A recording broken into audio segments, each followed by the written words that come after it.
Welcome everyone to the City of Evans City Council meeting for January 5th. I'm Brian Reedy, the mayor. I'll call the meeting to order. Please stand for the Pledge of Allegiance. I pledge allegiance to the flag of the United States of America and to the republic for which it stands, one nation, under God, indivisible, with liberty and justice for all. Roll call, please. Mayor Rudy? Here. Mayor Pro Tem Clark? Here. Councilmember Sierra? Here. Councilmember Johnson? Present. Councilmember Neal? Present. Councilmember Castle? Here. Councilmember Mortensen? Here. Thank you. Next item on the agenda is audience participation. Is there anyone in the audience who wishes to address City Council on any item not on the agenda this evening?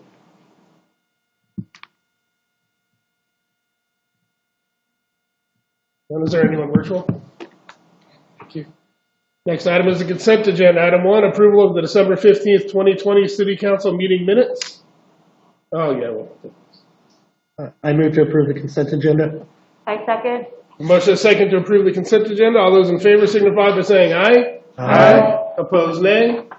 Motion passes. Are there any changes to the agenda?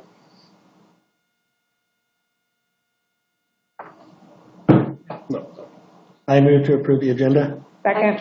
Motion is second to approve the agenda. All those in favor signify by saying aye. Aye. Opposed, nay.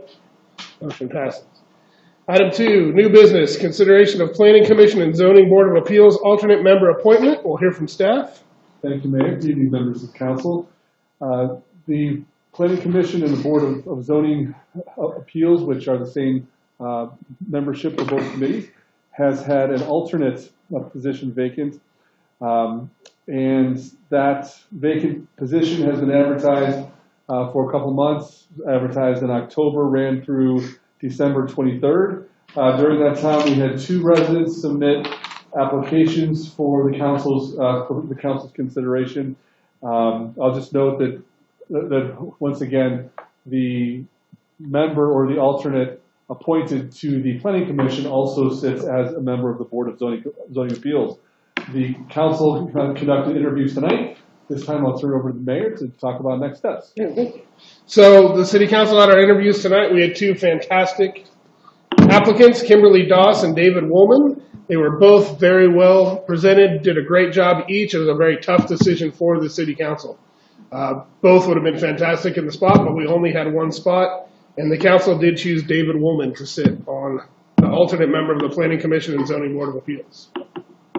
So with that, I would entertain a motion. I move to appoint David Woolman as the alternate member of the Planning Commission and Board of Zoning Appeals. Second.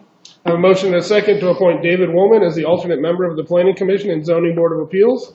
All those in favor signify by saying aye. Aye. Opposed, nay. Motion passes. Next item, consideration of amendment employment agreement with City Manager James L. Becklenburg, and we'll hear from staff. City Attorney Scott Crobb will present this item, Mayor. Thank you, Mayor, members of council. As you're aware, you recently conducted a performance evaluation of your city manager, and based on a favorable review, you asked us to prepare an amendment that allows him 3 additional vacation days up to the cap of 288 hours per year, and attached to in your packet is an amendment reflecting that direction. I have nothing further at this time, but we'll be glad to answer any questions. Okay, thanks, Scott. Any questions of staff? I just want to say, Mr. Becklenburg, you're doing a fantastic job. The City Council really recognizes what you've done, what you continue to do for this city and for this council. As everyone should know, with COVID and everything, there was freezes on raises, and this is a way that the City Council could say thank you for everything you've done and continue to do for our city. We're so lucky you're here. So thank you very much. Any other comments or questions?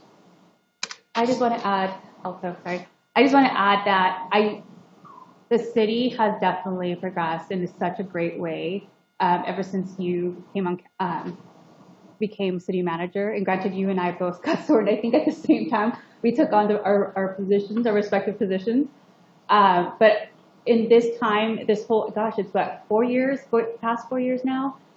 The city has evolved so much, and I think in such a positive way. And I think the vision that the council has, as staff, as a city manager, it has been manifested by you all. And it's greatly appreciated. It's like we have all these visions, and we're hoping, you know, our city continues to move in such a positive direction. But without you all, including you, Jim, that wouldn't be able to happen, and it's been happening. And I appreciate that, and thank you. Anyone else?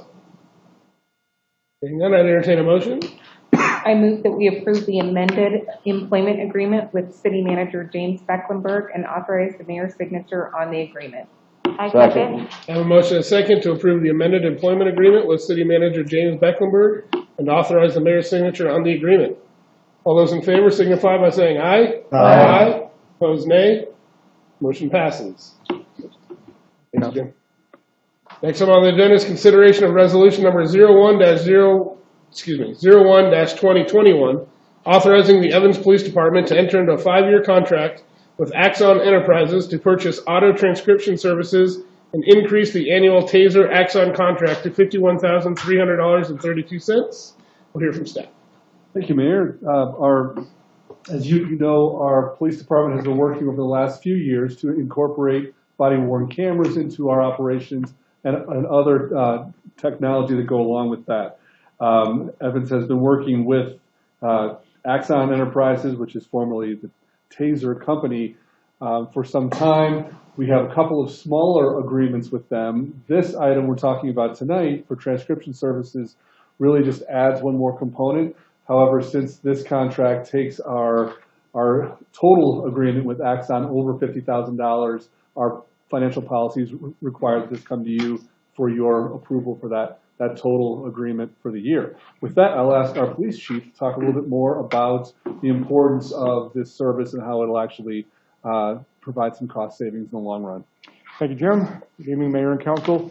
So the request here is for an auto transcription component, and what that does is it takes the audio from both body-worn cameras and audio recordings from our interrogation interview rooms, and it will automatically transcribe it. And it takes literally, it could take a 90-minute interview and transcribe it in about 3 minutes, and it just requires a quick read-through. So some of the advantages to having that software is, number one, we're going to have a lot of time savings just for detectives when they're trying to transcribe interviews from those interrogations. Patrol officers will, once we get this thing up and running, be able to transcribe a narrative. So they can, instead of sitting down and writing a report, they can narrate their report into their body-worn camera. It'll transcribe it. We can cut and paste it into a report and save probably countless hours once we get that up and running. It's got some real strong evidentiary value for the district attorney's office who are in support of the product, where they can present exact transcriptions to juries and they can watch it next to a film. And one of the really neat features of it, I know I'm kind of a techno geek here when I talk about this, but officers can, as they're reading a transcript, search for a term. Say they're looking for a specific term, the auto transcript software will find that term in the transcript and then find the associated point in the video where that term was said. Oh, nice. So it coordinates everything for the officers to go through and review all their cases and calls. It's going to increase accuracy overall for our reports, I think, and save a lot of time. If you talk to the officers, what they hate most about police work is all the report writing. So I'm hoping they hate it less once we can get this thing approved and get it online. And with that, I'm happy to answer any questions. Thank you. Questions or comments? I think that's fantastic. Yeah, I mean, the amount of man hours you're going to save for them to be out there in public and serving them, I think it's fantastic. I'm in favor of it. Right, and I think it's important because those man hours are used for things that I think our residents would find more valuable, while still creating, the ability to have this phenomenal product that the DA's office approves of. Go ahead. I also echo what was mentioned, but I think it's definitely great. Like you mentioned, one of the least desirable things is the reports. But not only that, I think with the accuracy, and not only that, with the timeliness, especially how things have changed, that definitely would assist with all the reporting regulations. So that's definitely advantageous. And not only that, I do appreciate the fact that you're looking for things to definitely facilitate your department's jobs, and I think that's great, and that's definitely needed, and that's great leadership on your part. But I am also excited that we're able to provide that. But I think our next process would be also dash cams for you all. Next step. Councilmember Neal, do you have your hand up? Chief, will there will probably still be a requirement that they retain the original recordings? Yes, sir. So the record retention would be the same as it is for body-worn camera. So we'll retain it as long as it's required for trial or whatever else is required by the state. Yeah, actually, do we have any plans for proofing or auditing any of the transcriptions? I do know, based on transcription data from, let's say, the hospital when I used to work there, that there's sometimes errors occur, and I know that it's really important, especially in a legal capacity, to have that be an accurate scenario there, so that someone might not be able to, let's just say, get off the hook with a technicality. That's really an excellent question. So we did test drive this software for a period of time, and we did find that it was important for whoever did the interview to go through and read the transcript and check for errors. What's interesting about this software, and it's kind of scary as well, is it's artificial intelligence. So it learns as it goes, and it makes less and less mistakes. It learns your speaking style, your speed, your inflection, your emotion, and it learns as it goes, and it makes fewer mistakes as you go forward. But initially, yes, there's going to require some oversight by the officers. And again, they can manually override or Yes. add to that, or do they have to go through the transcription system? My understanding is it's like any other word processor. They can go in and pull a word out, put in the correct word, and it'd be verified on the audio and the video. Chief, I know that this goes into like a cloud-based system. So once it gets transcribed, is it an automatic thing that it goes to the cloud base? So yeah, our system is set up now. We're actually updating our system in our cars. The officers actually have to manually dock their cameras, and then the transcription, I think, goes with that. But we're moving into a system now where it's going to automatically download the video, so there's no manipulation by the officers to plug it in. It'll plug everything into the cloud, and then all we do is tell the software, take that video and transcribe the audio. Oh, perfect. Yeah. Okay, good. It's pretty neat stuff. That is definitely neat. That's great. And also not only that, working with, our different community partners that requires, like, for example, reports, it'll be a lot quicker to provide that information for them. So that's great. I appreciate and that. even from my experience, with internal affairs investigations where we have to transcribe them, we have to outsource it. It can cost us thousands of dollars to have an interview transcribed. We can save a lot of money. And so are we going to need more cloud storage space then? I don't think so. That's yet to be seen. We work pretty heavily with Taser or Axon now to manipulate that, and we pay a yearly fee anyway on it. And honestly, it goes up regularly anyway because of record retention requirements. Right. Some of that stuff we just cannot get rid of, so more and more storage is needed. My guess is the short answer, it is probably going to impact it somewhat in the future. Yet to be seen what it looks like. Any other questions of Chief Brandt? No. Any other comments? No. Not, I'd entertain a motion. I move to approve resolution number 01-2021. I second. I have a motion and a second to approve resolution number 01-2021. All those in favor signify by saying aye. Aye. Opposed, nay. Motion passes. Next item, item 5, report, city manager. Thank you, Mayor. Just a couple things from me tonight. I'll ask our Assistant City Manager, Randy Reedy. He's going to give just a brief update. It's our monthly capital project update for council. Thank you, Randy.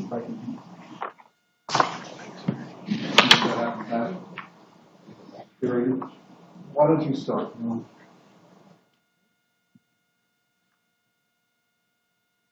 Well, it's like talking. Thank you. Thank you. Yes, good evening. Before we turned our attention, and yours as well, I guess, fully to the new year, we thought we'd give you one last report based on the 2020 projects. So this is the reports that you're familiar looking at. These are all the 2020 capital projects and a kind of year-end status report on all of them. The top three, I think, are the ones that you all and we certainly have been paying the most attention to. They're the most dynamic projects, the road projects, including 47th Avenue. A brief synopsis of that one is it's now begun its kind of winter hibernation, if you will. They've cleaned up that project, removed all of the traffic control signs. They've cleaned up the storage area on Arrowhead property. XL will be the next part of that project. They've got some undergrounding to do by the middle of March, and we'll see the contractor DeFalco back in the middle of March to complete that project then by July. So they've got the rest of the project is all utility undergrounding, and then the actual road work itself.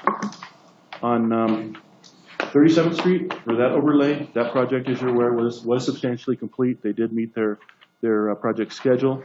Actually beat it by a couple weeks to have that done by December 1st. All that paving and the curb and gutter work was done. The final stormwater inlets, concrete collars, and a few other miscellaneous concrete work is being completed this week, and we've given them until the end of the month to be completely out of the project with all the punch list items done.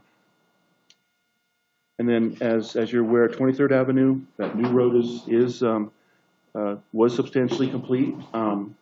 A few weeks ago, we did do the ribbon cutting on Saturday. Very pleased to have that road open. It does have some final pavement that's necessary, some final striping, and restoration is necessary in the spring. But it's nice to have that open. We'll get back out there just as soon as the ground kind of thaws. And Cell pole is a main piece there. That's it is the tall pole at this point. It is the tall pole on the south end. But. Can I ask a question about the striping? Sure.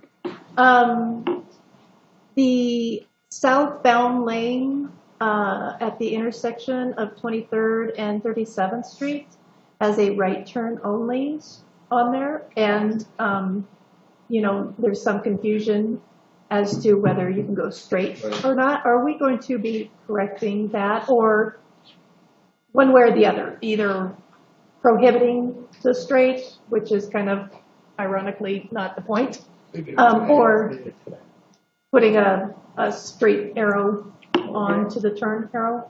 Yes, just as soon as we get pavement temperature above 40 degrees, we're going to wipe out that right turn only. Okay. It will eventually, that whole intersection will look eventually like 35th Avenue. So you'll be able to go right or straight from the right turn lane, straight only from the middle, and left only from the furthest left turn. But that configuration will wait for the final 4-lane configuration of the arterial. So in the meantime, until 2023 with the 4-lane, what you see as far as lane configuration is what you have there, but that right turn only signage and the arrows will go away, be replaced by right and straight, and left turn only in the middle lane. And our engineering team is working with our signal contractor to also look at that signal. Right now, there isn't a left turn only light.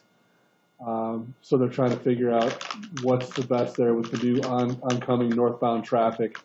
So that'll be, figured out within the next few weeks. They've got some electrical work to evaluate on capacity for signal there.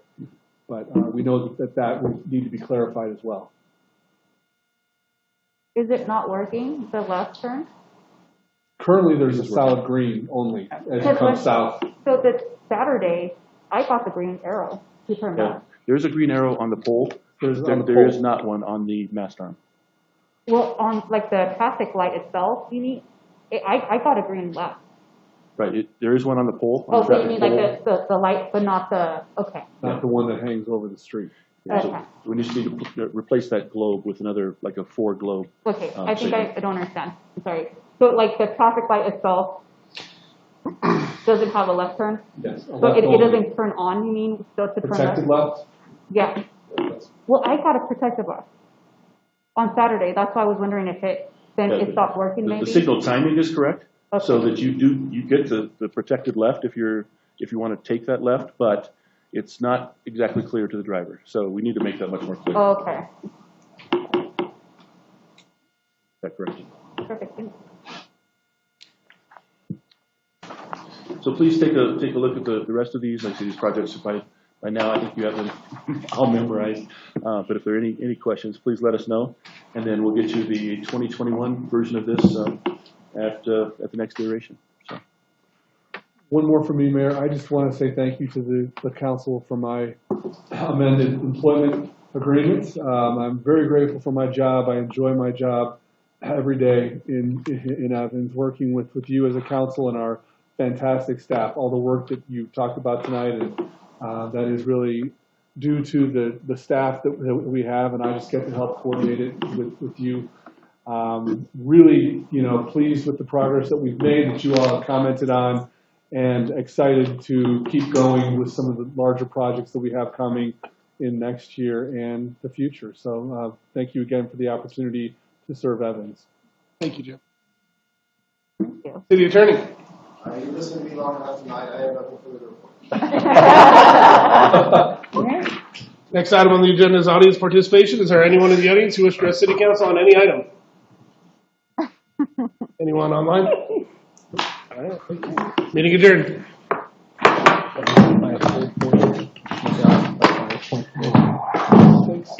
Happy New Year.